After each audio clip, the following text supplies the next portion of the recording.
Hello, Taru.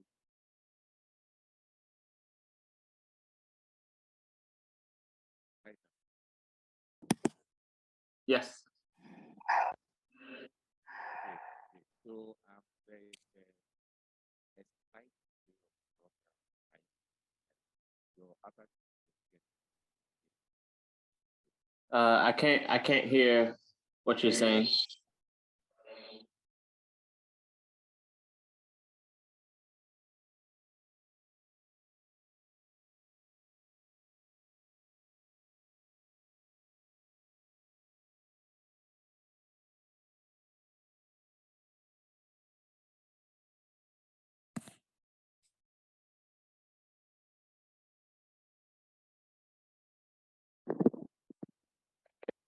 Yeah. Hi, Taru. Is it better? Yes. Okay, excellent. So we have a delay as a result of other poet not yet being in, but she assures us she's going to be here in a few minutes. And so if we could hold for probably another 5 minutes and then I'll start. Oh, absolutely.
Okay, okay, no problem.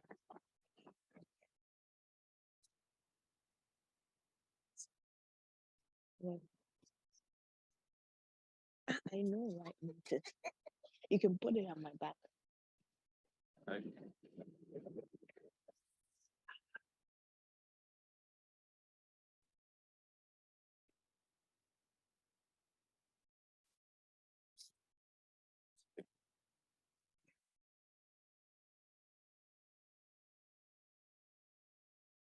This way. This way is good. Hello. Hello. This way, right? Okay. So I just have to hold it. Okay, Martin. Okay.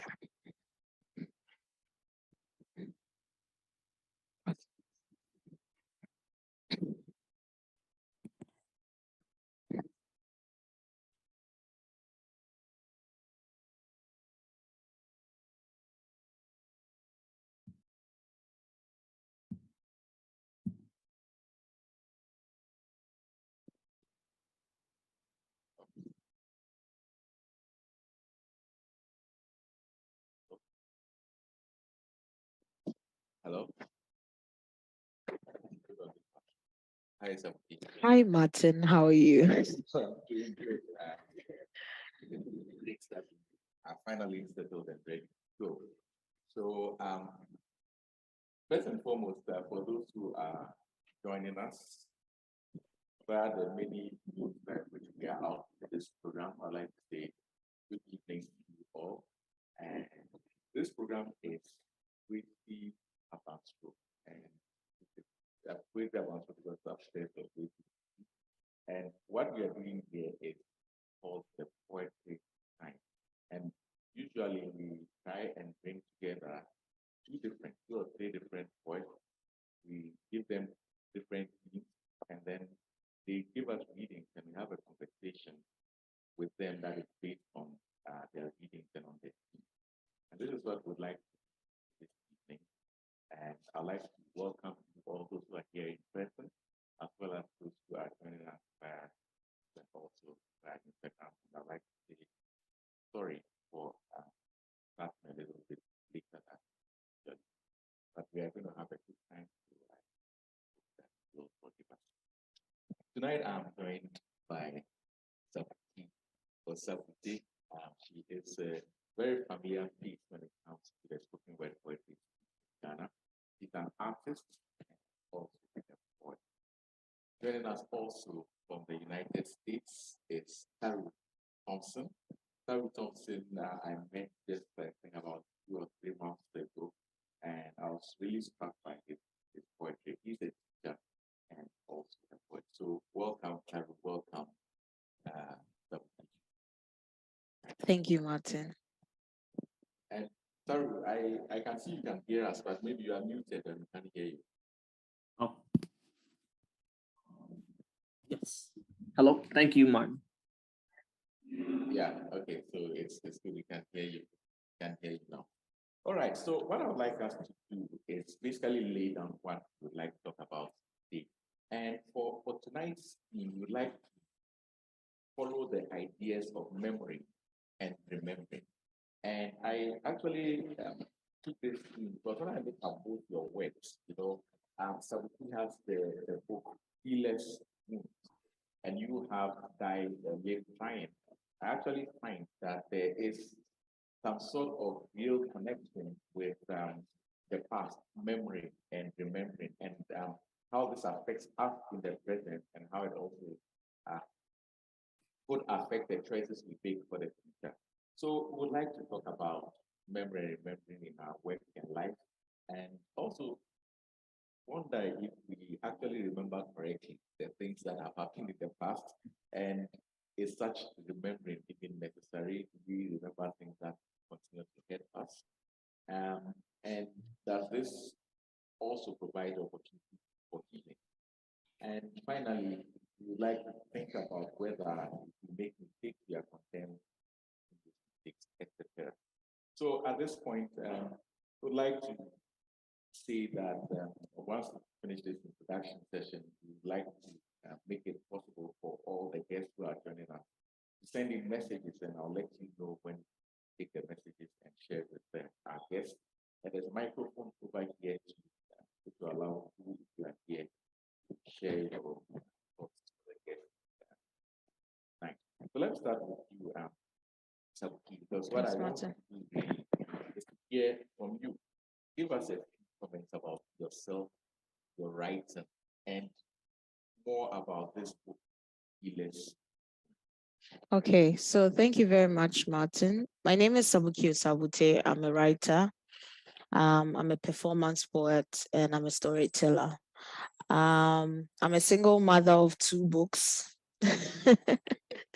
Yeah, I have 2 beautiful babies, 2 books that I take care of them every single day. I wrote my first book when I was 19. I wrote and published my first book when I was 19 at the British Council. That was a long desire. And then I wrote Healer's Wound. 2 years ago, it took me a year to publish my book. All my books are self-published works. And yes, so basically that's what I do. And I'm looking forward to writing more. I just completed my 3rd book. That was last week. Yeah, I'm looking forward to publishing that probably towards the end of the year. So I'm a writer, I'm a performance poet, and this is what I do. Yeah. And nice meeting you too, Taru. You as well, Sabukie. Yeah, so Taru, if you could share with us a little bit about your life as a poet. Here in the U.S., I'm actually residing currently in New Orleans, Louisiana. I teach high school math here, particularly Algebra 2. In addition to teaching, I'm also a poet and a published author. Uh, Published in 2020, really during the beginning of the pandemic. And the name of my book is Die or Live Trying. It's a compilation of poems that actually spans the previous decade, and really just takes a lens and reflects on life, on religion, on education, on love, on quite a few different topics. And in addition to my writings, I'm also a performance poet or a spoken word artist as well. And so I do dabble in that realm as well. Well, at least it's good to know that there is some performance connection between the two of you. But he's also someone, as you said, who does a lot of performance poetry here in Accra. But for the first theme that we are going to select, I would like to give each of you the freedom of choose any material that strikes your fancy. And I think I'll start with that. Select a poem from your work and share with us the start the program. Absolutely. So this first piece that I'm going to share is called I Live. Can I live? Record's lifelike, symphonically orchestrated, meticulously detailed, every second planned, every preordained. Can I live? Inside 16 bars, all run tapless by repetition, drunkenly mellowed to flatline, beeped auto-tune to flatline. Can I live? Face guarded out of speakers, loud, more than true, bustling, more than brilliant. Can I live? Prostituted to product placement, advertised to compromise. Can I live? In records, lifelike. Can I? And that's that first piece. Well, thank you very much for that. And this is from Die or Live Trying. Yes, this piece is one that's in the book. Okay. Yeah. Well, let me allow Sabukie also to respond to that point with one of the again. selected. Okay. All right. So this one is Open Wound. The title of this book is Healer's Wound. Healer's Wound talks more about healing, self-love, gratitude, trust, appreciation of oneself. It was written during the time of a pandemic. So it was much more of a time of reconciliating with yourself and making sure that everything that you've ever desired or wanted to do would definitely come to pass. So it's much more of like a personal journey to me.